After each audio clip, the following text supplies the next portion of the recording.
onto the deep dive.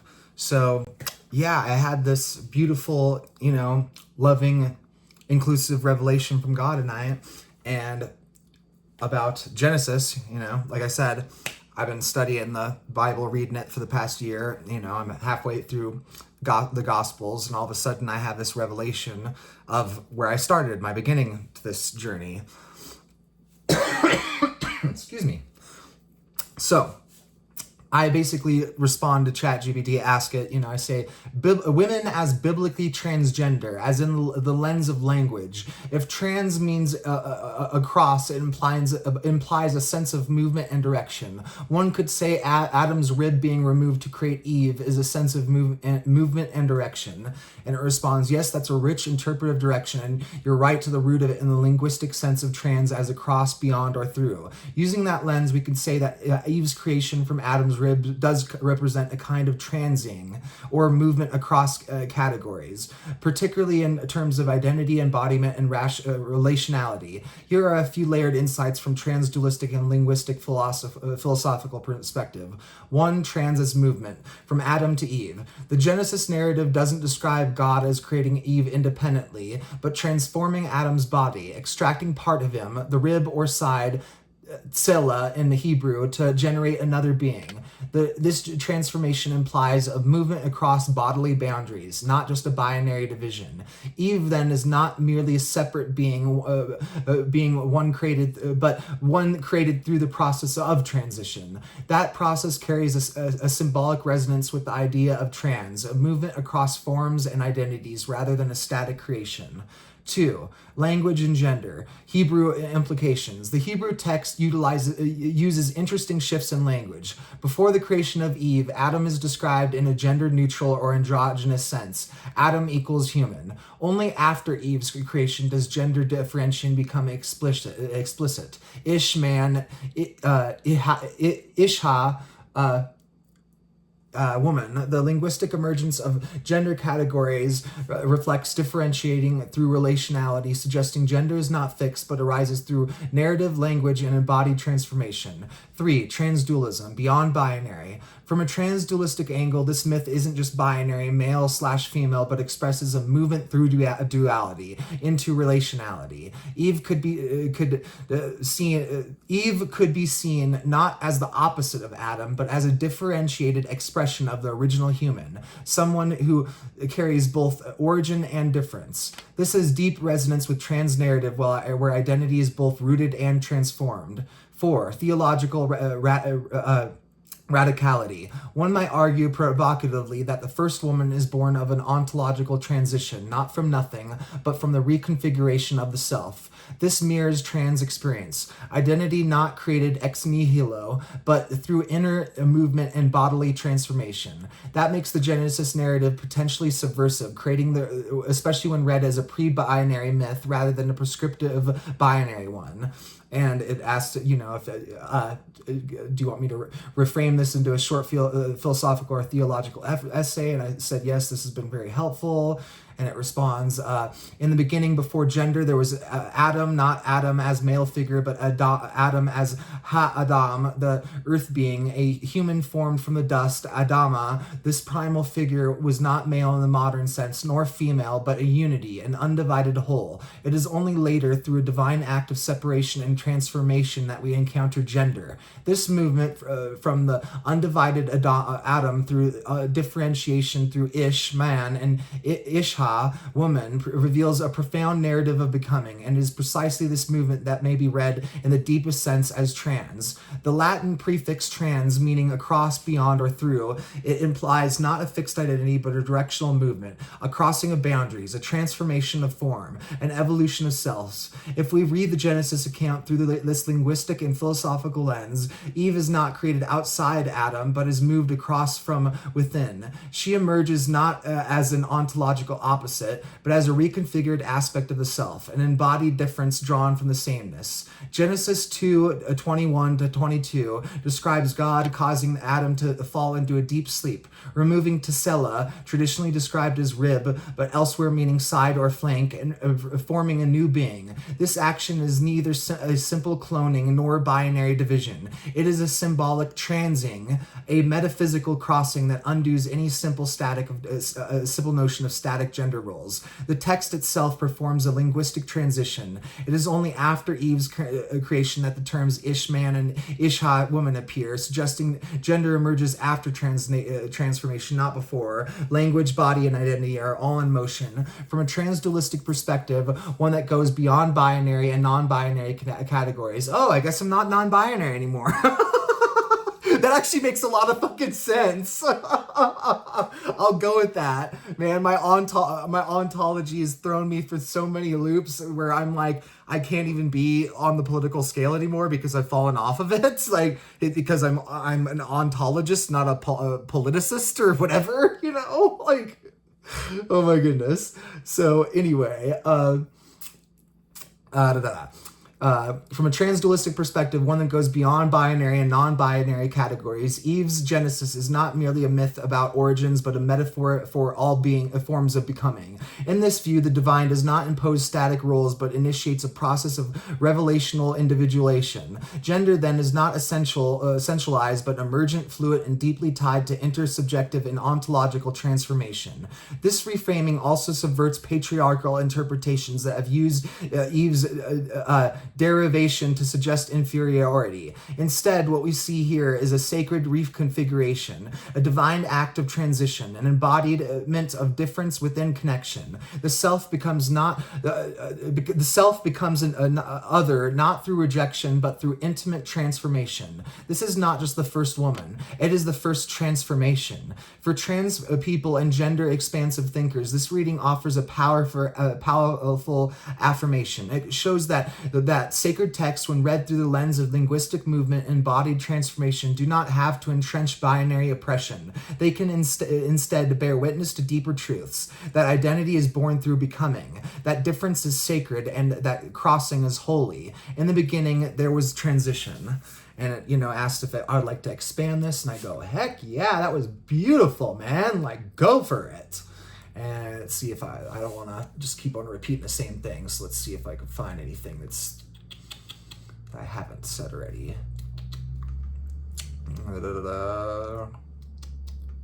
the most part, it's just reformatting it so where it's saying the exact same thing, but more filler words to where it just reads and flows better. So this reading aligns with what trans people know deeply in their bones, that identity is not always given at the start. It can emerge through movement, through reconfiguration, through a journey of embodiment and naming. From a transdualistic perspective, one that transcends the binary without negating it, Eve's birth is not just the origin of womanhood, but a model of sacred transition. The divine does not create by placing two fixed categories in opposition. No, that's what we did with the eating of the fruits. That's why we got to go back to it. That's what I say, at least. You put down the rotten fruit that we've been eating for 2,000 plus years and eat a fresh one. Double down on the dualism to see past the dualism, to see the trans duality.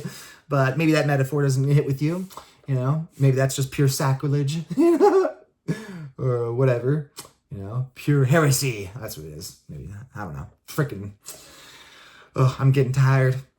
The semantics is getting lost on me. I'm like, is that the same thing as a heretic? The same thing as what I just said I already lost? So let's just go back to this. So, in this light, the Genesis account does not portray a binary hierarchy, but a transformation of the self into a beloved other. Eve is not lesser because she is made from Adam. Rather, the movement from Adam to Ish and Isha is a symbolic of an ontological unfolding. The self becomes the other, and in doing so, becomes more fully itself. This is a deeply trans narrative. Indeed, many trans people speak of a similar journey, one in which the rib of self must be drawn out and made visible, where identity lies not merely in external assignment, but in deep internal knowing, often revealed through a process of loss, transformation, and reassembly. In this sense, Eve can be seen as the archetypal coming out, an emergence of selfhood from within the self, a divine honoring of transition as creative and sacred. More, however, from a theological standpoint, this reading challenges the assumption that divine order demands fixed binaries. Instead, it suggests that divine creation moves, that God acts are not static decrees, but living, breathing gestures of differentiation. God does not command gender. God coaxes it forth from within the relational fabric of humanity. Creation itself, then, is an act of transing, a continual unfolding of becoming toward difference. To interpret Genesis this way is not to impose modern categories into ancient text, but to listen carefully to what those texts already perform. The Hebrew is already doing the work. It shifts pronouns, it changes names, it reconfigures body, and it introduces gender as a relational and linguistic event. It invites us to recognize that movement, not stasis, is sacred. This has profound implications for trans people and gender expansive individuals. This reading offers not just affirmation, but belonging. It says you are not an afterthought. You are not outside of the text. No, you are living. You are part of the living text. You are written into the very grammar of creation. The story of humanity begins with a transition, not just a change in name, but a remaking of the body, a rearticulation of the self, a celebration of difference within unity. Perhaps the question then is not whether the Bible speaks to trans identity, but whether we have learned to hear the sacred whisper of transition already present in the oldest myths. Eve, born not from dust but from the side, walks along the boundary between self and other, word and flesh. In her movement, we see the trans gesture at the heart of creation, to cross, to become, to live. In the beginning, there was not man and woman. In the beginning, there was transition. So let's go on to Cloud's response on just its little response. So it goes, transtheism and the divine movement, because I sort of said that, ChatGPT mentioned the transdualism at play, but it didn't mention the transtheism at play. It says, transtheism offers a particularly valuable framework for this reading, as it moves beyond both traditional theism and atheism to understand divinity as dynamic, evolving, and transcending fixed conceptual boundaries. In the Genesis account, God's creative act is not a static declaration, but a movement of differentiation and becoming. The divine doesn't merely create fixed categories, but initiates transitions and transformations. When God causes a deep sleep, tardema, to fall upon Ha'adam, this state represents a liminal space, a threshold between consciousness and unconsciousness where transformation becomes possible. This liminality is crucial for understanding the trans aspect of creation. In transtheist thought, God is not a fixed entity above creation, but a dynamic presence moving through and beyond categorical distinction. The creation of Eve through Adam's side, tsela, represents divine energy working through transition rather than division. The divine is encountered in the crossing and the movement from one state to another. The linguistic revelation, Hebrew as trans language. The Hebrew text performs its own kinds of transing through linguistic shifts that mirror ontological transformation. Before Eve's creation, the Hebrew uses the non-gendered term ha'adam, the human formed from Adama, earth, only after splitting and reconfiguration do we encounter the gendered terms ish and isha. This linguistic shift reveals something profound. Gender emerges through differentiation and relation, not as a predetermined category. Furthermore, the Hebrew words ish and isha share the same root, suggesting difference within sameness rather than fundamental opposition. Ooh, that was a very good point, Cloud. Very good little etymological point. The aleph, yod, prefix is common to both, while isha adds the feminine, looks like a hey, yeah, it's a hey suffix. The linguistic structure itself performs a kind of transing, showing how difference emerges from shared origins. However, the Hebrew narrative employs shifting pronouns and descriptors that resist static categorization. The text transitions from referring to a single being to multiple beings sharing essence and origin. This grammatical fluidity mirrors the ontological fluidity of gender itself. And that's where I would argue that's because both gender and language are ontological phenomenons. You cannot do this, materialist deconstruction, it only reaches a certain point before it just is getting into just straight up nihilistic ideologies, and that's all it's going to breed. Chaos and nihilism. And that's practically where we're getting at with some of this stuff. Postmodernism's a mess. So, embodiment and transition, the sacred body and process. The embodied aspect of Eve's creation deserves deeper exploration. The divine act doesn't merely differentiate conceptual categories, but physically reconfigures flesh. This sacred surgery, removing the tsela, closing up the flesh, bazaar, and building ve'ivin, a woman, presents embodiment itself as a sacred process of becoming rather than a fixed state. From a trans-dualistic perspective, this challenges both traditional dualism, which separates body from spirit, and monism, which collapses all into one. Instead, it suggests that embodiment is relational, emergent, and in movement. The body isn't a fixed vessel, but a site of sacred transformation and revelation. For trans individuals, this reading affirms that physical transition can be understood as a sacred process, a divine building that aligns outer form with inner truth. The fact that God closes up flesh where the tsela was taken suggests that transformation leaves traces, sacred markers of a journey rather than deficiencies to be hidden. Transtheist time, beyond linear creation. Transtheist thought challenges linear temporality, suggesting that divine reality transcends our human understanding of time. Amen to that. Amen to that. Applied to Genesis, this suggests that the emergence of gender isn't a one-time historical event, but an ongoing divine process. Amen to that. An ongoing becoming rather than a fixed moment of creation. This temporal aspect has profound implications for understanding gender itself. Rather than just seeing gender as established in the beginning and therefore unchangeable, a transtheist, this is where I have a hard time with Buddhism in many ways. The beginning is all. It is not just there is no beginning because it has always been going on. There is a beginning, but it is constant. This temporal aspect has profound implications to understanding gender itself. Rather than seeing gender established as in the beginning and therefore unchangeable, a transtheist reading suggests that gender continues to emerge through divine human co-creation. The original transition from Ha-Adam to Ish and Ishha suggests a template for ongoing gender transitions, each one participating in divine creativity rather than deviating from it. This deep sleep, Tardemaha, that accompanies transformation can be read as a kind of sacred time outside of time where new possibilities emerge. This liminal state mirrors the experience many trans people describe, a period of deep introspection and transformation that eventually leads to awakening into a more authentic self. You mean being born again?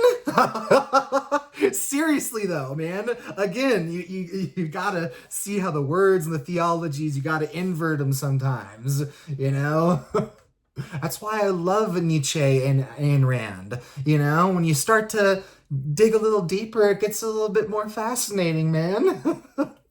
So relational ontology, the trans in relationship. The Genesis account doesn't just describe individual transformation, but relational becoming. Eve is recognized by Adam with the profound declaration, this at last is bone of my bones and flesh of my flesh. This recognition is not just acknowledgement, but celebration, a joyful affirmation of difference within connection. Through a trans-dualistic lens, this suggests that gender emerges not in isolation, but through relationship and recognition. Identity is confirmed and celebrated in the space between beings. This has profound implications for understanding trans experience, suggesting that authentic gender isn't merely self-declared, but emerges through mutual recognition and relationship. The divine declaration that it is not good for the human to be alone. Genesis 2:18 can be read as affirming that full humanity emerges through differentiation and relationship. The trans movement from unity to multiplicity is thus not a fall from grace, but a divine intention, a sacred expansion of possibility. Ethical implications. Justice through a trans reading. This interpretation has significant ethical implications. If the first woman was, in a metaphysical sense, transgender, emerging through a process of transition rather than static creation, then trans identity becomes not a modern anomaly, but an echo of the original sacred pattern. This challenges religious traditions that weaponize Genesis to enforce rigid gender roles. Instead, it suggests that, again, man, you're all about the freaking, okay, your fundamentalist Christians are all about the, the regular arrow of time. I'm using the regular arrow of time here, right? If you read the Genesis myth, the splitting, the duality, the fall of man happens after Eve is introduced. That's where they always blame Eve. Eve introduced the apple to Adam, conned him into doing this, bought into the snake, this is, what the flip, man? You're purposely reading it that way. Seriously. So, this challenge, the ethical imperative becomes not enforcement of boundaries, but honoring of journeys. More, however, this reading calls for justice not through erasure of difference, but through celebration of differentiation within connection. It challenges both rigid traditionalism and undifferentiated universalism, calling instead for what might be termed trans justice as an ethical framework that honors movement becoming an authentic transition as a sacred process. Mythical dimensions. Trans is divine mystery. Jewish mystical traditions, particularly Kabbalah, have long recognized gender fluidity within a divine manifestation. The Shekinah, divine presence, is described as both feminine and containing aspects of all gender, while God is understood through both masculine and feminine attributes. A trans-dualistic reading of Genesis aligns with these mystical traditions, suggesting that gender transition reflects divine mystery rather than contradicting it. The divine movement from Ein Sof, the infinite beyond gender, into gendered manifestation provides a template for understanding human gender as both rooted in essential being and capable of transition and transformation. The concept of tikkun ulam, repairing the world, takes on new meanings through this lens. Perhaps transition itself, the sacred movement across boundaries, is part of this cosmic healing that reunites fragmented aspects of reality. Gender transition becomes not a personal preference, but participation in divine restoration and creation.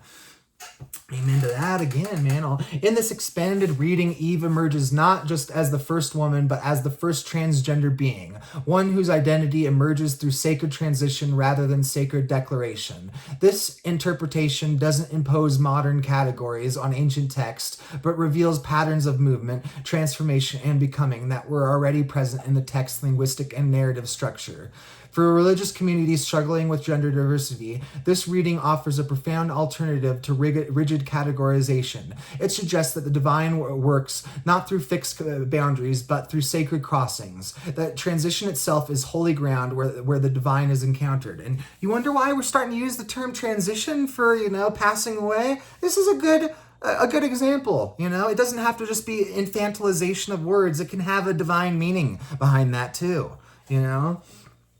So, perhaps then the question isn't whether trans identity is compatible with religious tradition, but whether religious tradition has always carried a trans narrative at its very heart. A story of movement across boundaries, of divine differentiation, of becoming that transcends binary thinking while honoring the reality of difference. In this light, Eve stands not as the enforcer of gender norms, but as their first sacred transcendence, the original of movement across. So let's get to DeepSeek and finish it up with that. And DeepSeek's was short and simple, but also deep and complex. I don't know, whatever. This is a profoundly rich theological and philosophical exploration that weaves together transdualistic thought, linguistic analysis, and transtheistic perspectives to reinterpret the Genesis narrative through a trans-feminine lens. Let me expand further on these ideas, integrating additional layers of interpretation while maintaining the depth and rigor of your existing framework. Cosmological transing. creation as continual differentiation. The Genesis narrative can be read as a cosmological map of divine transing, not a single act of creation, but an unfolding process of differentiation. The Hebrew verb bara, to create, appears in the imperfect tense, suggesting ongoing, uncompleted action. This grammatical choice implies that creation is not a static event, but a continuous movement across states of being. The separation of Eve from Adam mirrors this earlier divine act of differentiation. Divine light and darkness, waters above, waters below, so on and so forth. Positioning gender transition as part of a sacred pattern of cosmic becoming. The Kabbalistic concept of Tzitsim, divine contraction, finds resonance here. The divine makes space for creation through self-withdrawal, just as Adam makes space for Eve through the giving of the tsela. Queer temporality in the text. The narrative disrupts linear temporality in the ways that parallel queer and trans experiences of time. The deep sleep tardema represents a rupture in chronological flow, a sacred pause where transformation occurs outside measurable time. This aligns with transtheist conception of divine time as non-linear, and with trans experience of wrong puberty or suspended adolescence. This text's abrupt shift from singular, the human, to plural, male and female, mirrors this contentious temporality as trans people describe a life not lived along a straight path but through recursive becoming. The tsela as trans archive.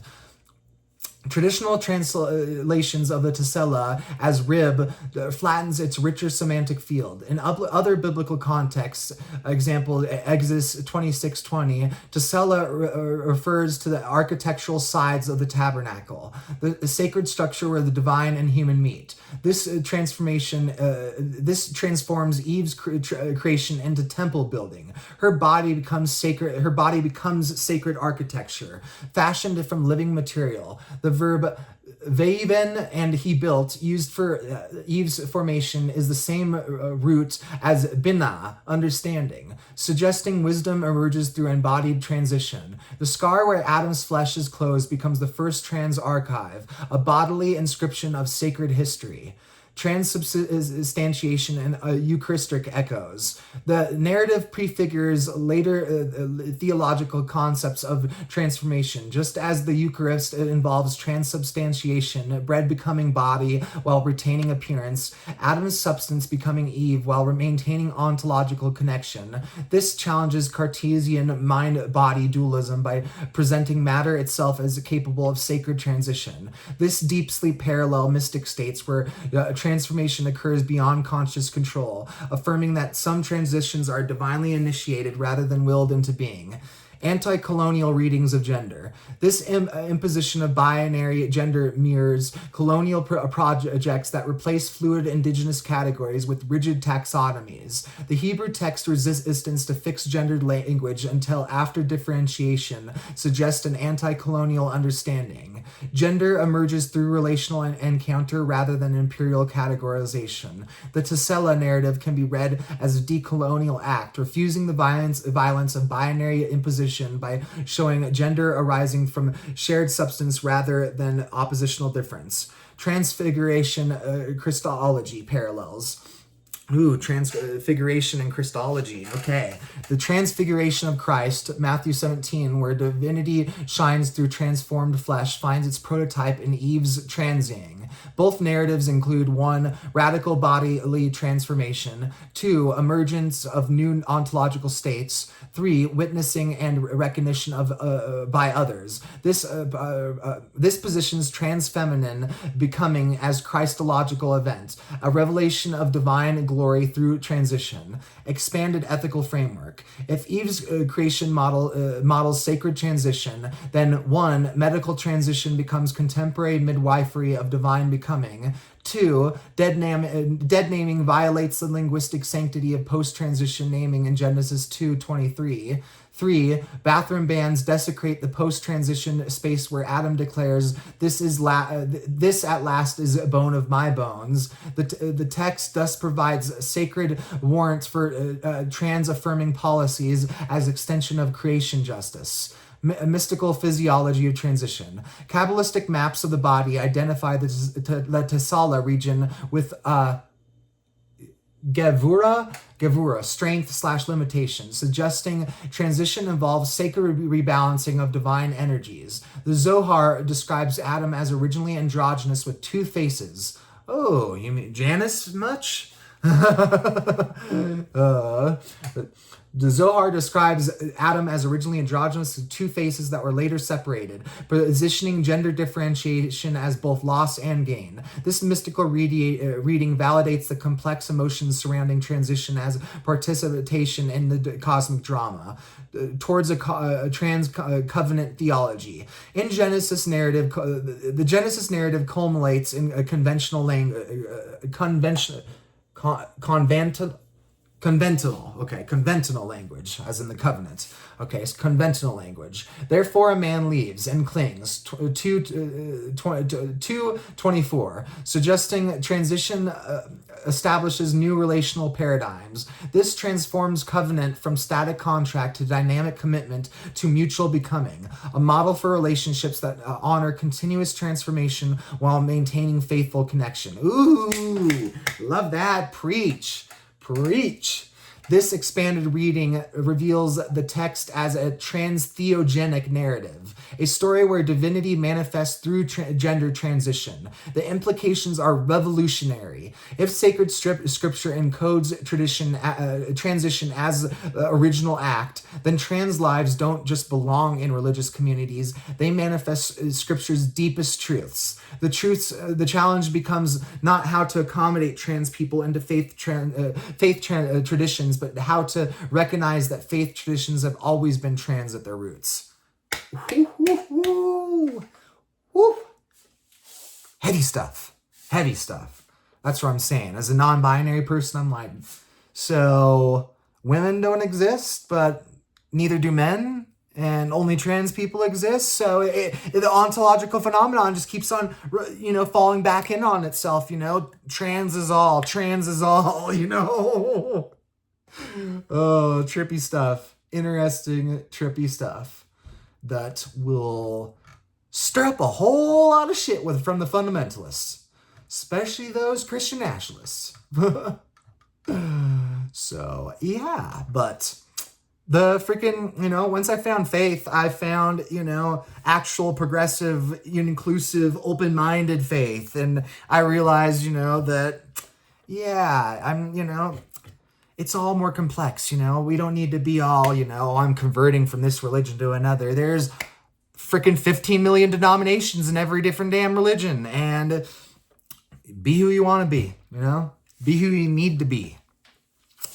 And yeah, so anyway, I'm a little brain dead, so I'm gonna just leave it at that because it's late as shit. And I had this and I was just like, I have to get this out there. I make a video of this before I do my next little, video chat and start talking with people. Otherwise, we're going to be doing our little, I'm introducing this new group into A Course in Miracles. We're talking about that, but I can't even think about it because all I can think about is this damn revelation I had about Eve being transgender, about women not existing, that men don't exist by extension of that we are all the original, earth being, that's what we are. We're just earth beings, So anyway, just my perspective, from reading the Bible and my little year later revelation. So anyway, I hope it helps some people that are struggling with faith because, like I said, we need to recognize that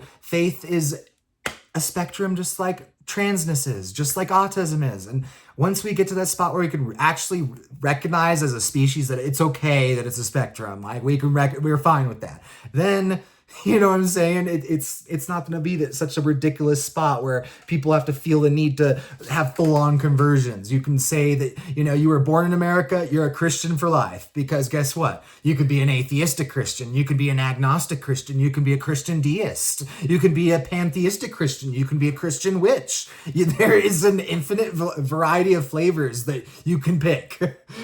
Or be given to you by God or angels or whatever is going on to this crazy existence we're in. So anyway, I just had to share this little deep dive of this, revelation I had. And like I said, I hope it is healing to some of you. So anyway, peace and victory, signing out.